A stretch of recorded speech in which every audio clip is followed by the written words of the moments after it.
Hello दोस्तों, आप सभी को स्वागत है हमारे यूट्यूब चैनल विद्यावन पर।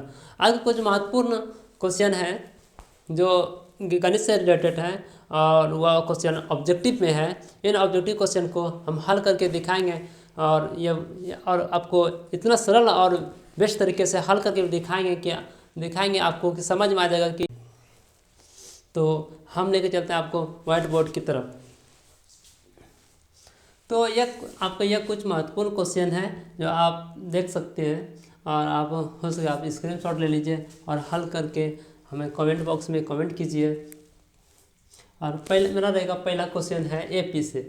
एपी में लिखा है कि 4, 10, 16, 22, 28 का सर्वांतर होगा। तो आप बताइए कि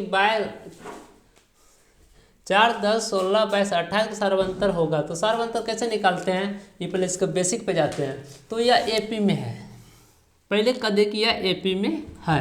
तो एपी में है तो है, इसलिए हम एपी में है तो A2 माइनस A1 मतलब कि दूसरे हम इनको कह सकते हैं कि यह पहला है, दूसरा पद है, तीसरा है, चौथा, पाँचवा, इस तरह पद में आते रहते हैं एन तक। इसलिए बोलते हैं यह A2 में A1 करेंगे। तो A2 में A1, तो A2 में A1 तो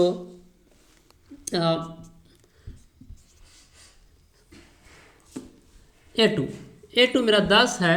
तो 10 में 4 को माइनस करेंगे तो 6 यह क्या हो गया डी मतलब सर्वांतर।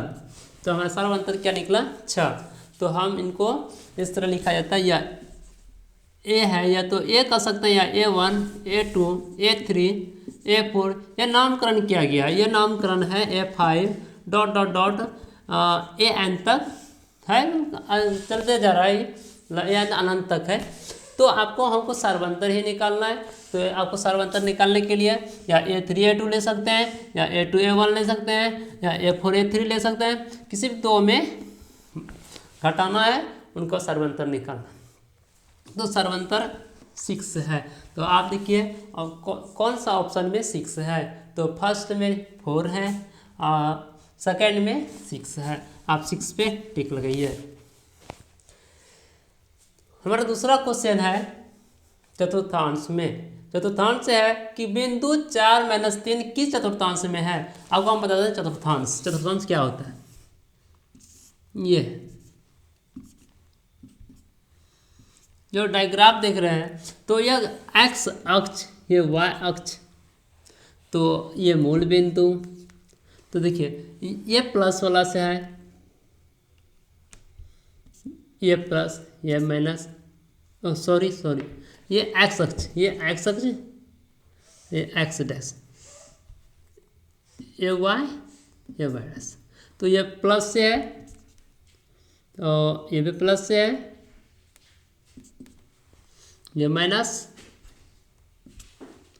ये भी माइनस।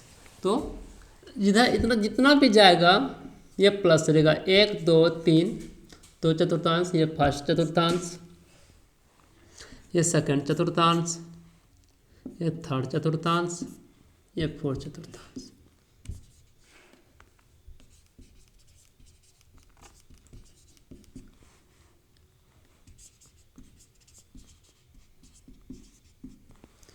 ये प्रथम चतुर्थांश है,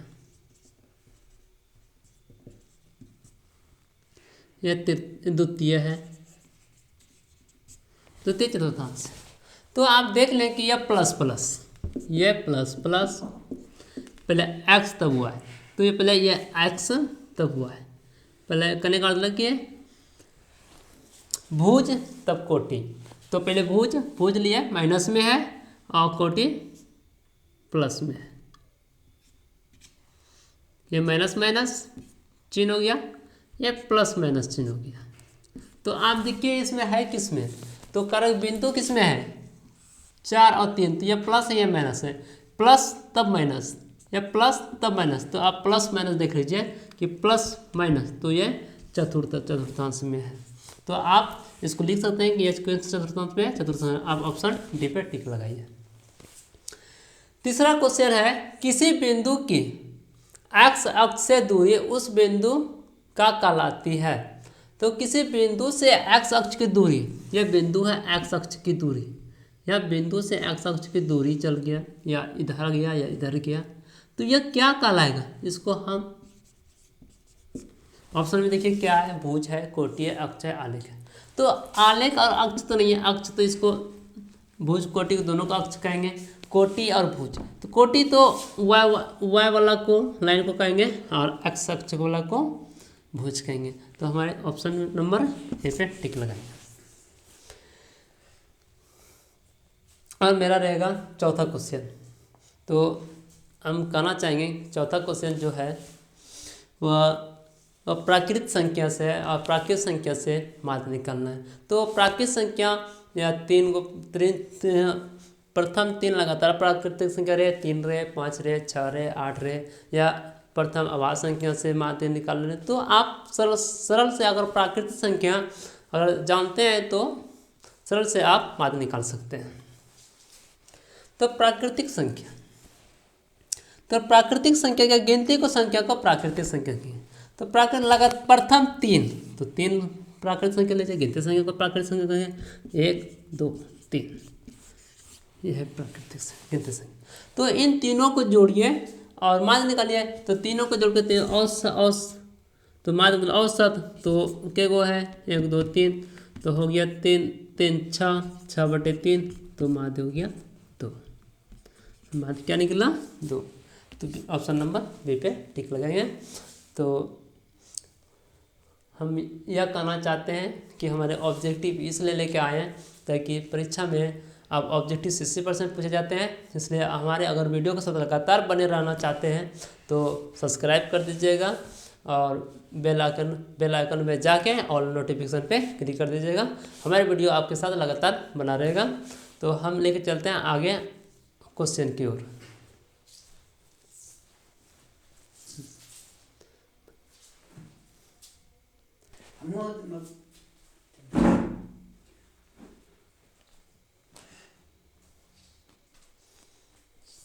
हम आपको एक अगले क्वेश्चन की ओर लेके चलते हैं। हम और 2 क्वेश्चन लिए हैं, इन दोनों क्वेश्चन को सॉल्व करके आपको दिखाते हैं कि कितना आसानी से आप ऑब्जेक्टिव को सॉल्व कर पाएंगे। और अगर हमें वीडियो में अगर लगातार पढ़े रहते हैं तो आपको लगता नहीं कि आपको गणित में कोई कठिनाई होगा। आपको हम 60 ऑब्जेक्ट में आपको 60 ऑब्जेक्ट टिक लगवा देंगे और इतनी सरल से आप लगा देंगे कि आपको लगे नहीं कि हम गणित पढ़े हुए हैं। तो हम इनको सॉल्व करते हैं। तो पहला क्वेश्चन है कि किसी वृत्त पर बाह्य बिंदु से खींची गई स्पर्श रेखाओं की संख्या। हम किसी वृत्त पर बाह्य बिंदु से हम एक वृत्त बनाते हैं। तो हम नीचे बनाते हैं एक वृत्त है, एक केंद्र है, हमको एक बाह्य बिंदु ले लेते हैं या बिंदु ले लेते हैं।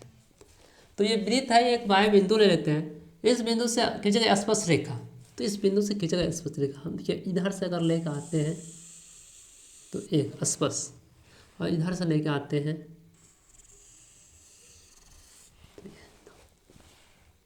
देखिए अब स्पर्श रेखा, यह केंद्र है, ये कोई बाह्य बिंदु है, ये वृत्त के केंद्र है, ये वृत्त है। तो आप समझ गए कि बाह्य बिंदु से कोई अगर बाहर से कोई बिंदु लेते हैं तो स्पर्श रेखा खींचते हैं, तो यह 2 स्पर्श रेखा खिंचाएगा, 2 स्पर्श रेखा खिंचाएगा एक बिंदु से। तो और यह जो स्पर्श रेखा होता है, जो स्पर्श रेखा होता है मतलब ये एन और एम ले लेते हैं। तो यह स्पर्श रेखा अगर इस जगह स्पर्श किया, स्पर्श मतलब छूते हुए निकलना, वृत्त को छूते हुए निकलना, तो ये 2 बिंदु कट, तो ये दोनों बिंदु जो होता है ये जो रेखा हो गई आपस में बराबर होते हैं। तो हम आगे बता भी देते हैं कि एन ओ बराबर एम ओ, ये स्पर्श रेखा आपस में बराबर जो होते हैं। तो आप समझ गए कि पी और पी वृत्त है, कोई पी वृत्त है, वो बिंदु से अगर वृत्त को काटती है तो वह 2 स्पर्श रेखा काटती है। तो हम बी पे टिक लगाएंगे। और अगर और एक चीज़ बता देते हैं, अगर खाली बोलेगा कि वृत्त पे कितने स्पर्श रेखा खींच जा सकते हैं, अगर वृत्त पे खाली स्पर्श रेखा खींचे, खाली वृत्त पे खींचे तो कई स्पर्श रेखा इधर से इधर से इधर से इधर से इधर से कई स्पर्श रेखा खींच सकते हैं। और हम आप गिनती निकाल सकते हैं, मतलब कि अनंत। तो अगर बाह्य बिंदु से बोले तो बाह्य बिंदु से 2 ही स्पर्श रेखा खींच सकते हैं। अगला क्वेश्चन है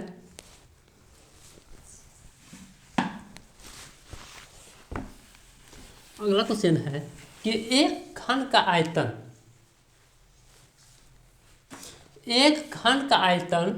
125 मीटर क्यूब। तो घन जान लो, यह है घन, इसकी लंबाई चौड़ाई ऊंचाई बराबर हो,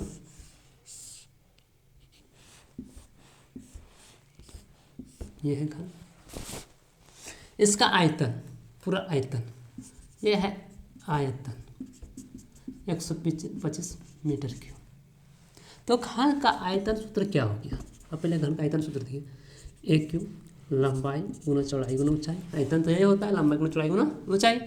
तो ए घन का आयतन हो गया लंबाई चौड़ाई ऊंचाई। तो एक ए गुना ए तो 125 मीटर क्यूब, ए क्यूब 125 मीटर। अगर ए निकालते हैं तो 125 मीटर क्यूब होल क्यूब। तो इसका निकाल लेते हैं रूट। तो 5 गुना 5 एम क्यूब, 5 एम क्यूब। तो ए का मान क्या निकला? चूंकि ए का मान निकला 5, नहीं सॉरी एम क्यों नहीं, एम तो यहाँ क्यूब निकाल रहे तो 5 मीटर। ए का मान 5 मीटर, ए का मान 5 मीटर। तो उसका कुल पृष्ठ क्षेत्रफल, कुल पृष्ठीय क्षेत्रफल, तो क्षेत्रफल क्या हो गया? हमारे चलिए कोई लूडो का गोटी लेते हैं, तो लूडो का गोटी देखिए उसमें 6 पृष्ठ होता है, सब में लिखा होता है कहीं 1 2 3 4 5 6। तो 6 पृष्ठ होता है, 6 पृष्ठ का लंबाई चौड़ाई बराबर होते हैं। तो हम 6 पृष्ठ, तो कुल पृष्ठ क्षेत्रफल निकालेंगे कुल पृष्ठ का, तो 6 फेस रहता है, 6 फेस, और एक फेस का क्षेत्रफल हो गया ए स्क्वायर।